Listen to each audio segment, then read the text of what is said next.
Hello, I'm Abz, I'm Kunle. and welcome to Encounter Youth Online. So, we are part of Encounter Church, which is a church in Selly Oak in Birmingham. But since lockdown, we have been filming Encounter Youth in Right our here, house. on our couch. Usually on our couch. There was a different Yeah, episode. that's true. We went a bit wild, Sometimes we do different things. but we brought it back. Okay, it's the important thing. Yes. Cool. So today's episode might look slightly different for those of you who are used to us. We've not really got a game as such as No game? No, it's funny instead. I think it has the same purpose. It's a bit of an icebreaker, warm you up to engaging with us and interacting with us. So I had a question for you. Ooh. What is the funniest thing you've ever seen your parents get angry about? Get angry about? Yeah. Funniest thing I've seen. Yeah, like, I guess this came off of something that I've got, so I could give you my example, Okay, and go for maybe it. you've got something else, and you guys can be thinking as well. We really want to laugh in your comments. Yeah. Put your comments in the YouTube live comments. Yeah. Go for it. So, basically, there was this one time I went to Friday Night Youth, my Friday Night Youth when I was a teenager. Yeah. As I did almost every Friday. And I got a call halfway through from my mum being like, "Where are you?" And like, Friday Youth was part of my routine. It was anticipated that I would be there. I was at church and she was fuming. And she was just like, "You've had so much work to do, you've been so busy." I was like, "I've done that work, and the other work I will do tomorrow, because tomorrow's Saturday." But she really wasn't having it. She was fuming, and I was like, "Mum, we discussed this before, and here is where I made the biggest mistake." I was like, "Mum, we discussed this before, why are you backtracking?" Backtracking could have been a swear word from the way my mum took it. She was like, "You're calling me a liar," and then she hung up the phone. And I'm just there, like 20 minutes away from home, like, I should probably go home now. So I did, and as my brother would also remember this story, we weren't speaking for a couple of hours because she was just so angry. Oh, okay. Cool. To this day. To this day. I don't understand it. Wow. That's a pretty funny story. I think so. Yeah, okay. Me. My mother also gets angry at weird things. Let me pick one.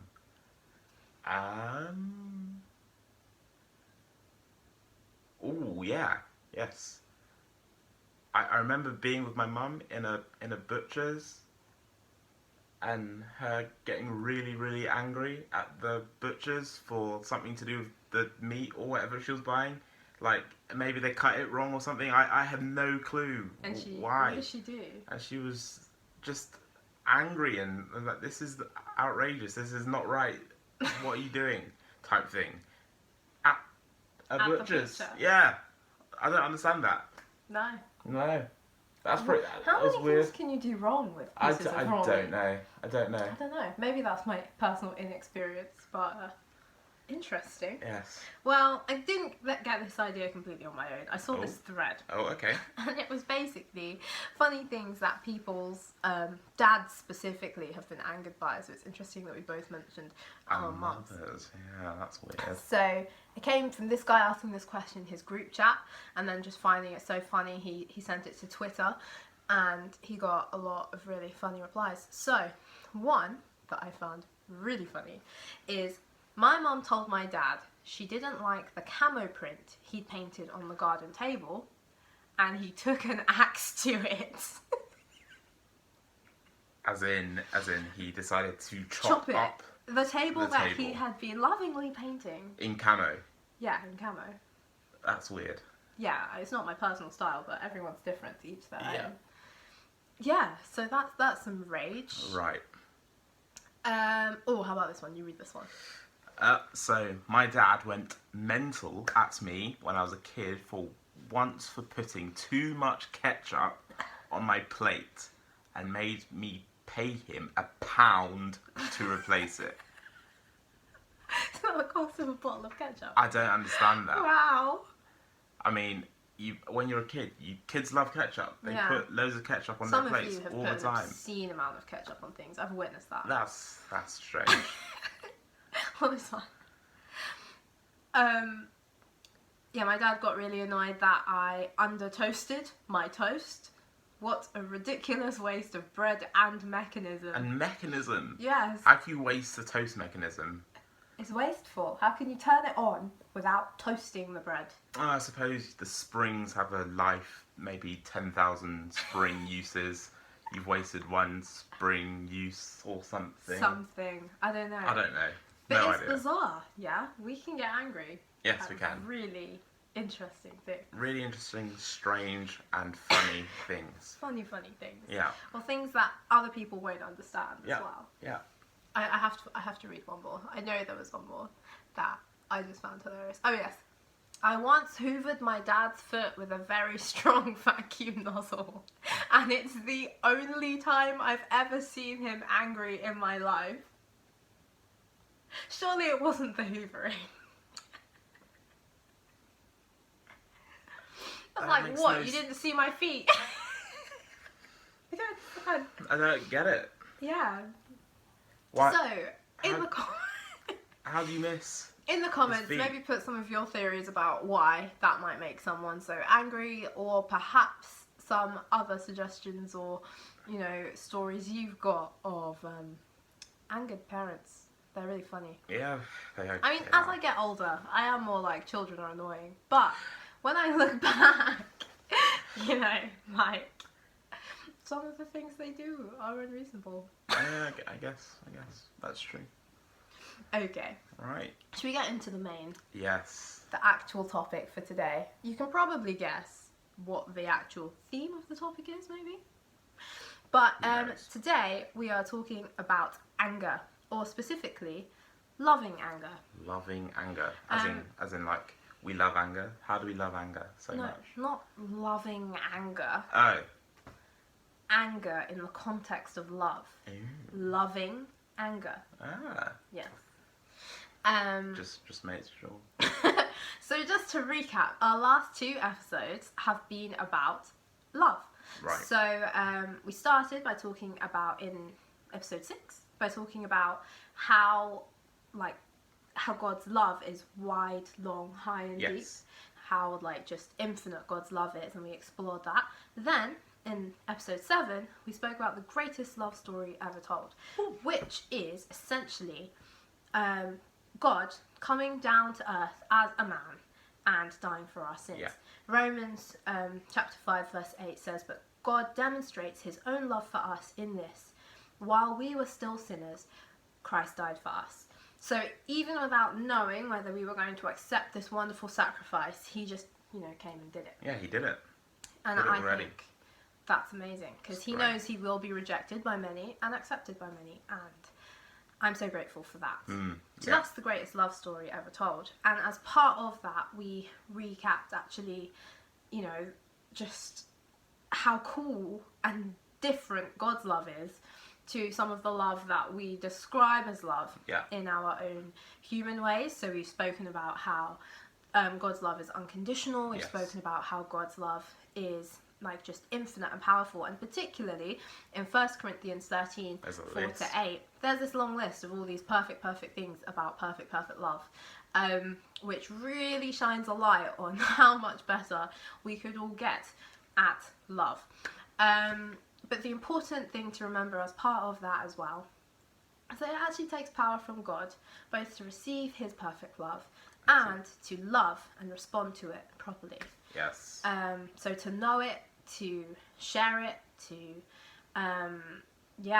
learn to love ourselves in that context. And Yeah. if you don't know what I'm talking about, please go back, because we did spend quite a lot of time explaining it Yes, before. we did. And if you watch it and you're still confused, well, you can email me, that's fine.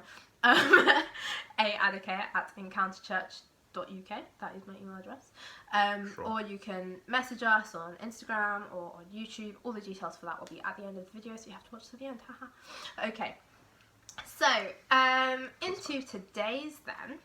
Today is loving anger, and this really came up for me as a topic because I was responding to some particular injustices that have been going on in this last week. Some really, really big stuff, actually. Yeah, Isn't it? and I'd say one of the things that hit me the most would be the killing of George Floyd in America. And it just stirred up this massive sense of injustice about systems and societies, and just how we don't always know what to do when we're faced with things that just seem really, really wrong. Yeah. So as part of that, rather than just like sulking about it or ranting about it, which I did a fair amount of, A little bit. I thought of maybe some of you also would like to know what to do. What can we do? What can we do when we experience injustice? What does it mean in the context of love? Yeah, exactly. Because there are many emotions that might come up, and not many of them might feel very love-driven. Yeah. And so I first wanted to just, validate that experience when something feels more than unfair, really wrong, unjust. What do we do? What are we supposed to do? What can we do? What might help us? So that's where loving anger has come from. Yes. Okay, so first off, the experience of injustice. Right. Now, having very recently experienced some of these feelings, I feel like I'm quite a position to discuss them a bit. Yeah. So one of them is just like real pain. Like it can feel quite painful, can make you feel nauseous, a bit confused about what's going on, and you just despair at the world, really, because if this is happening in this time, in this day and age, then where's the hope? Or as Black Eyed Peas would say, where is the love? Where is the love? Where What's is it? wrong with the world, Mama? No, don't do it. It's an People old song, they don't even get your reference. living like they ain't got no money. I started it, but I'm very sorry about that now. Right. I'm going to move on.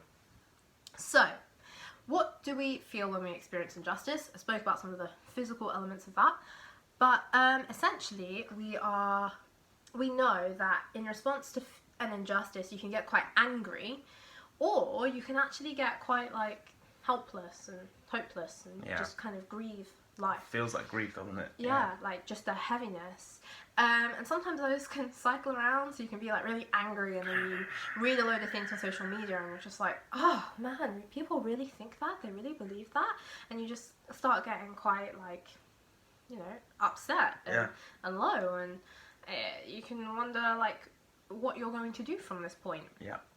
And so, I thought it'd be helpful for us to talk a little bit about where some of those emotions might come from. Right. Like, why do we react emotionally to anything? Like, why did my mum get so angry when I was at church? Yeah? I mean, like, I don't think there's an answer to that. Where does this come from? And so emotions, I don't know what you think about emotions. Some people think they are mainly just chemical, like your brain releases all these different, chemicals in response to things, and then we feel emotion. Yeah. Some people think it's purely psychological, like all of our minds are wired in different ways, and so we just respond to things and feel things based on our sensitivity levels or whatever. And then some people think it's more of a spiritual thing, that actually we are created and we respond based on how we've been created. Right. And some of us, myself included, are more inclined to think it's all of those things. All of them. Like, all of the above. I can't help but believe, as someone who believes in a loving, perfect God who created me with his hands and breathed life into me, that he didn't give me this massive range of emotions for some good reason. Right. You know what I mean? Like, let's get into it. Yeah. So, some of the core emotions are anger, fear, sadness, shame, guilt, happiness. And the way that these are described in core emotions, it's just that people go around the world and they make different faces, and they see whether you can recognize that face as representing a specific emotion. So if you go to New Guinea somewhere and you have a fearful face, anyone in that they place can give it a word, they know what it is. Like, it's fear. Yeah. And so these emotions that have been you know, shown by human after human after human. I think Jesus experienced them. I think every single human, as long as they are psychologically intact, experiences a full range of emotion. And so the main emotion that we're talking about today is anger. So anger, what does anger feel like, Kunle? Like you are a really tight ball sometimes. Yeah, so like a lot of... Condensation, pressure, explosion going to happen. yeah. Like Potential energy potential sort of thing. potential energy, physics, revision. That's what I A lot saw, of- like yeah. coiled springs sort But of thing. genuinely, like you are containing a lot, and it's just before it's about to get back Yeah. out. So for me, like I really get that because it makes sense with mine, which is that like when I'm really angry, I'm close to tears, and normally that's because I might want to scream or do something, but I don't think I can do that thing, so the pressure just kind of leaks out my face. Right. Like Pressure, right? yeah. So there's quite a lot in anger. It kind of makes us want to like lash out or attack something, do something. And those things can be quite physical. The urges that we have, you know, if you think about violence, yeah, the urges that we have tend to be to like break something, destroy it, like do something so that we are heard and felt and experienced Right, in our yeah. full. You're Like, making an impact. yeah. And so, whilst thinking about all of these things that emotions can make us want to do, it's also important to remember what the purpose behind them might be. And so, okay, if anger is something that feels like a lot of potential energy, Right. a lot of pressure, actually, psychologists say it's designed so that we change something. Right. And that change might not be the physical change we would have impacted on the situation. So whereas my fury at you might make me want to slap you around the face, actually, if I think about my anger, it might just make me ask you to pick something up off the floor. What do I need to pick up? Not right now. I'm Okay. holding on to something from earlier. Okay. I will let it go. Right. Okay. So that kind of thing, that actually just because you feel like doing something doesn't mean that's the thing you need to do, but it might mean that if you think about the amount of energy behind that anger, you can think about what you can do about it, or what you should do or ought to do about it Right. instead. So I will explain that a little bit more as well. So just before you move on, are you Yeah. saying that anger is a fuel that makes you want to go and do something to change the thing that's making you angry? Yeah. Anger gives you energy. So even though you want to do something, the main reason you've got the energy is because you need to change something. Right. And that might be something that is right in front of you. It might be something that is on a bigger level than that. It might be how you've been communicating. It might be how you've been hearing from something. Just, you need to make an impact. And rather than that being, you know, the thing you really want to do right now, Yes. take the energy, use it for something else. Cool. Weird analogy. I don't know if it works, but let's go with it anyway. Yeah. You can shoot it down if it doesn't, but weird analogy. Could it be like you have a car, it doesn't have any fuel in it, and your spouse or your mum or your dad has told you, can you go and pick this thing up from the other town? I filled up the car with some energy. They told you that, and that fuel is the anger. And if you then go down to the cinema and you using that fuel, You've used it for something you used it for that something, wasn't intended for. right? And the problem still Yeah. exists that you need to go and pick something up. I mean, in a way it works. right? For some of you who might be wired more like Kunle, maybe it works better for you than others. Right. Okay. I am going to move on now. Let's. Okay. So, we've said about redirecting anger.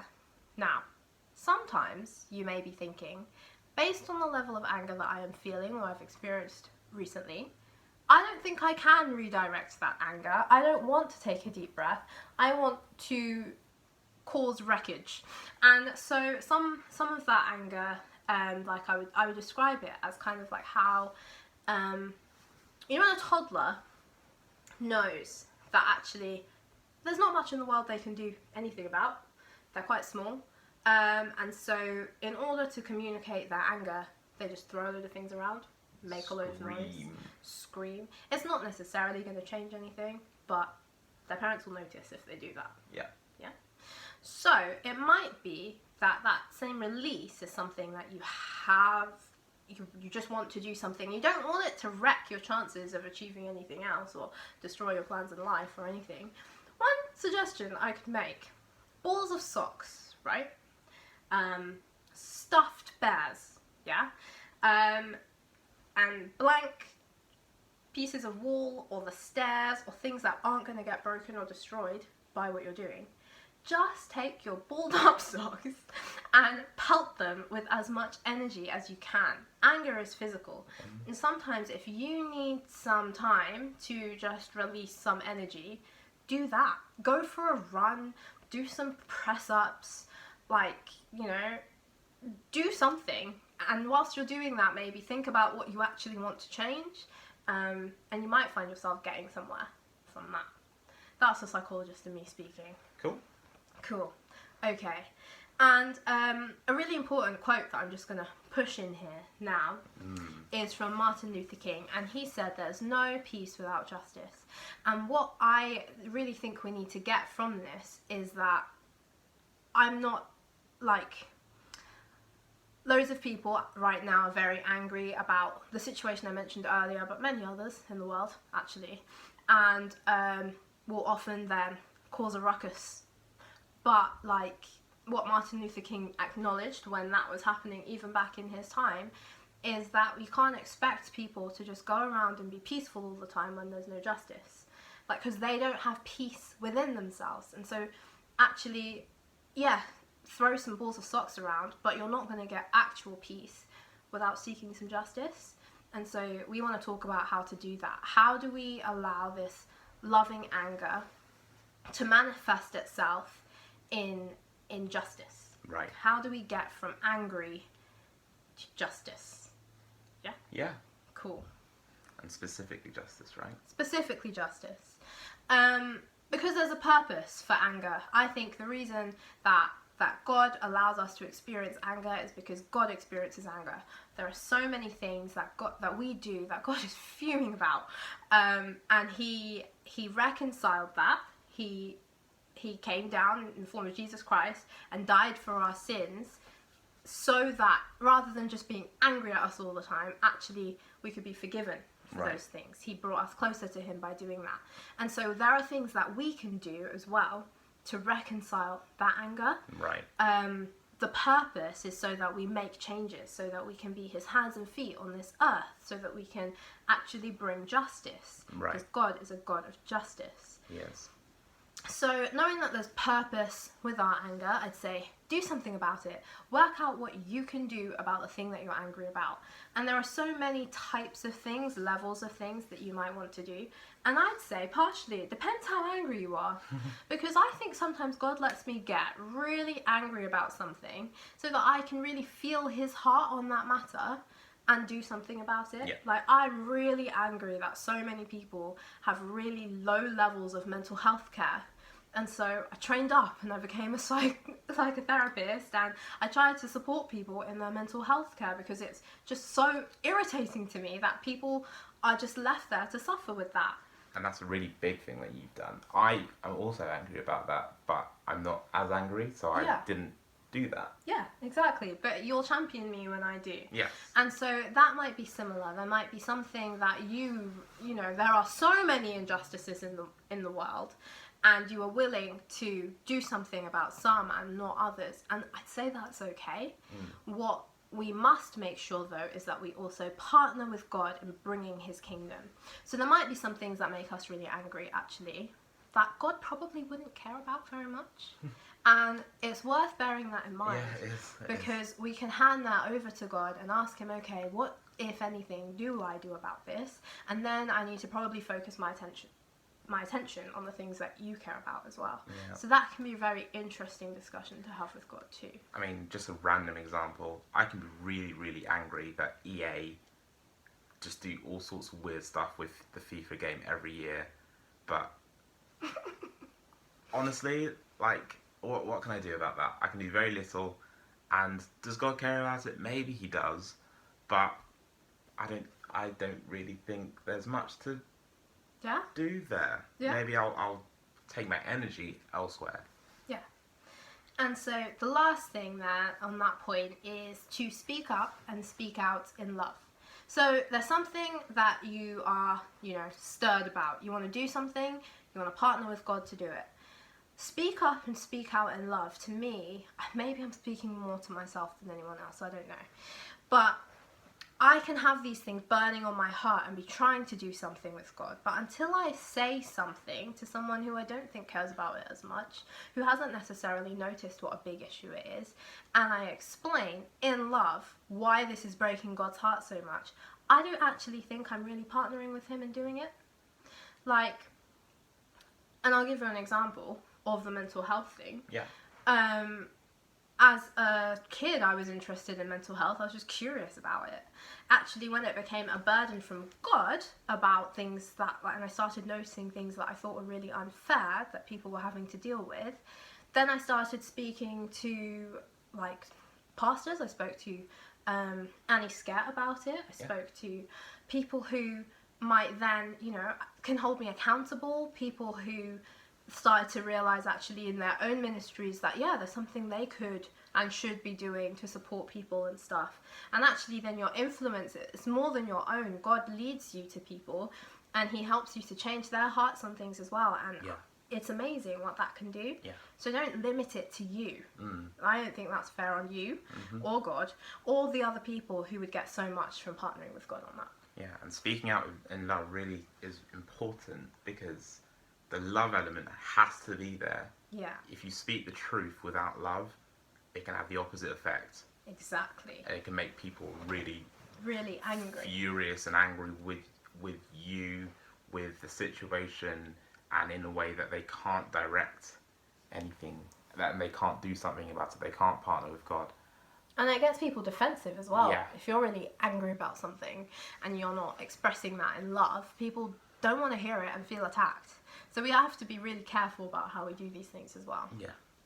Okay. And that really leads on to the next point. When you're angry about something, it's really easy for that to become hatred towards the systems or people that you believe have caused the injustice that has led to your anger. And that's not loving anger, it's hatred. So, but it's not something that we can take lightly, because actually it's natural. And as Christians, when we say natural, we don't always say it in the same way that the world might say it, because if it's natural, then it's fair game to the world. Yeah. But as Christians, when we say it's natural, I mean, I get why it's there, but it's not of God. God is supernatural. Yeah, so if it's natural, then we need to keep it in check. We need to hand it over to God, because it can blow way out of proportion otherwise. And the thing about hating people or systems means that actually it's very hard for you to have any godly influence there, because God asks us to act in love. We've been speaking about love these last few weeks, and God's love is so, so powerful, and we destroy it actually with hate. Wow.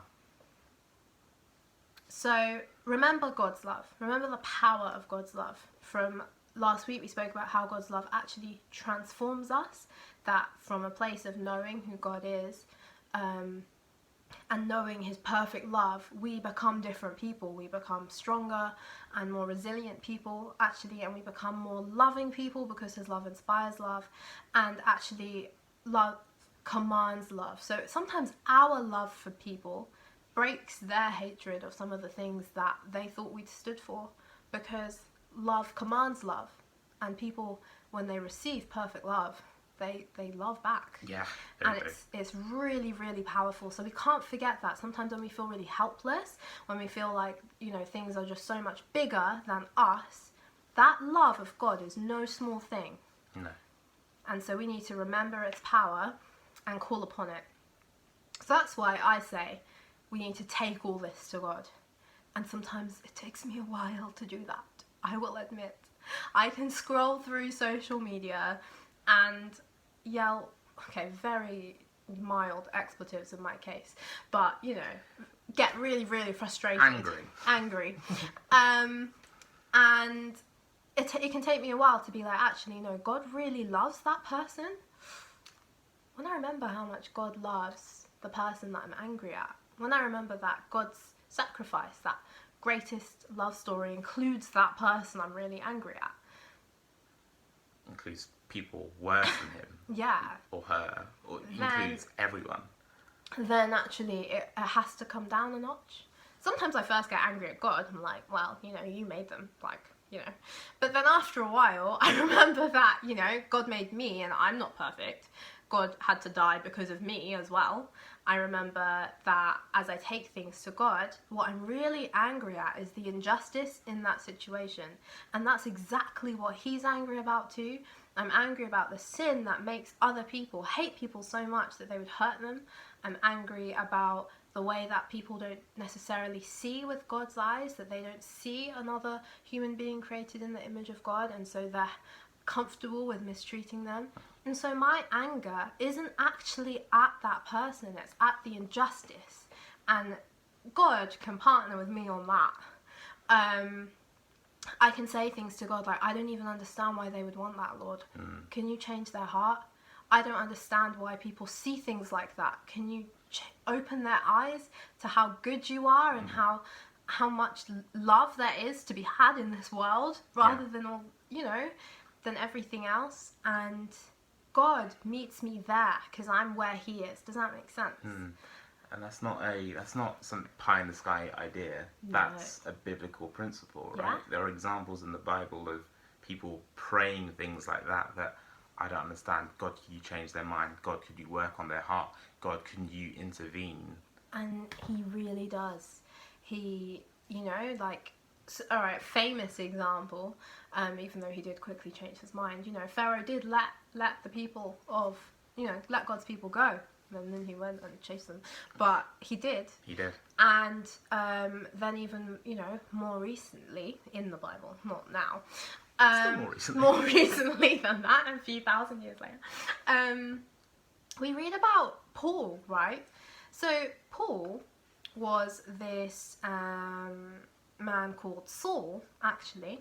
And many of you will know this already, so quick summary. And he would have considered himself, you know, a good Jew. He was a good follower of God. And so, as many of the Jews did in that time, he hated Christians, all these new people claiming that Jesus Christ was the Son of God and that he'd risen again. And so part of Saul's agenda was to hunt down these Christians, lock them up or get them killed. Mega hater, basically. Huge hater. And he was one of the big people in that rank. Like, he was really looked up to. He didn't do anything with his own hands. No, he ordered it to be done, sort of thing.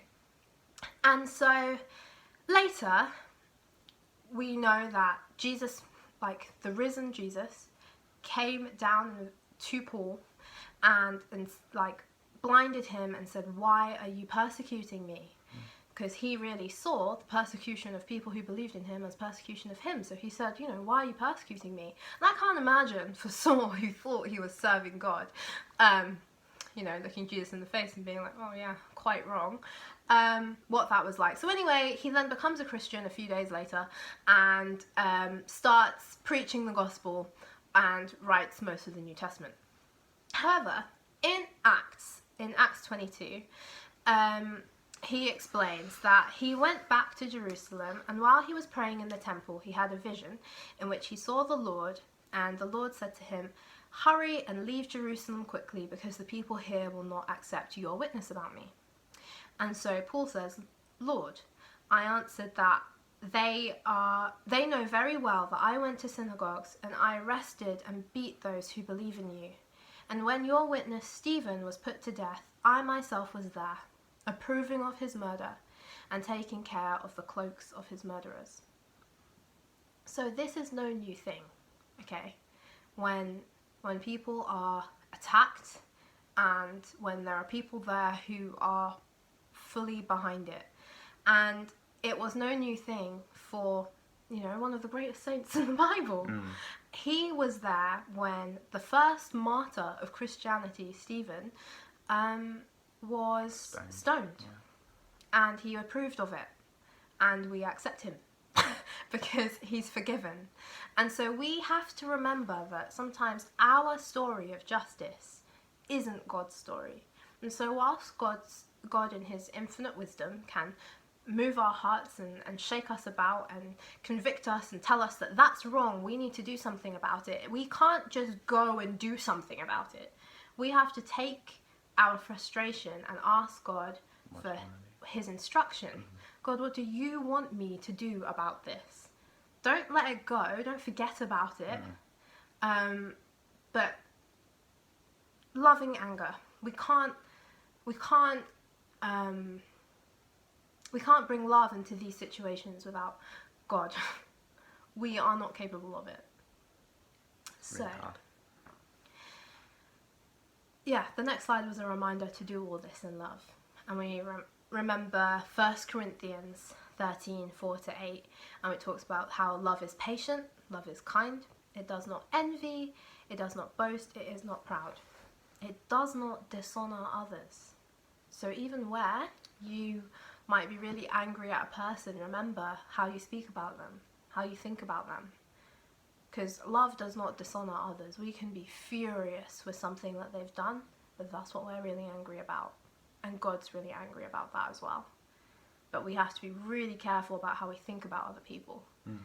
Because we need to do it in love. Yeah. And what we want is for them to be corrected. Yeah. And that's actually a really important one when all around we see people letting their tweets fly and letting all sorts of nasty things being said. Yeah. And it can come from a place of anger, but is it honouring to that person? Yeah. And then love is not self-seeking. It's not easily angered. Think about this. Not easily. So it can be angered, and we've spoken about that. Anger is a very real and very important emotion. But it's important for us as well to, be careful about what we get angry about. Like, there was recent outrage that there weren't enough McDonald's open in the Midlands compared to the South. Yeah. I wouldn't say that's outrageous. Maybe a little bit irritating for avid McDonald's attenders. Would you let your anger fly off the handle because McDonald's isn't open enough? Probably not. No. No. And so we need to know what kind of person we are. How quickly do we get angry? Because actually, if we're always angry about something, how likely are people to listen when we're angry? And then it keeps no record of wrongs. So, where Kunle may have dropped something earlier and didn't pick it up, I should probably let that go. Yeah. But also, in this situation when we're talking about keeping the record of wrongs, it means being ready to forgive as well. And that takes power from God to do. But we have to pursue it as Christians, or it actually keeps us away from God because it keeps us away from true love. Love does not delight in evil, but rejoices with the truth. It always protects. I've emphasised always protects to remind me to mention that sometimes there are injustices going on in the world, and we can see quite a few people getting angry, but we aren't really that bothered. I want to encourage you to go to God in those situations and ask him what he feels about that, and if there is anything you can do. Maybe you're not fueled by the anger that came with it. It doesn't mean there's nothing you can do about it or nothing that you should do about it. So be very sensitive to what God might want to say on those things particularly. Then it always trusts, always hopes, always perseveres. Love never fails. And because it always perseveres, actually then we haven't got room to just be helpless and hopeless about these situations, because that's not loving.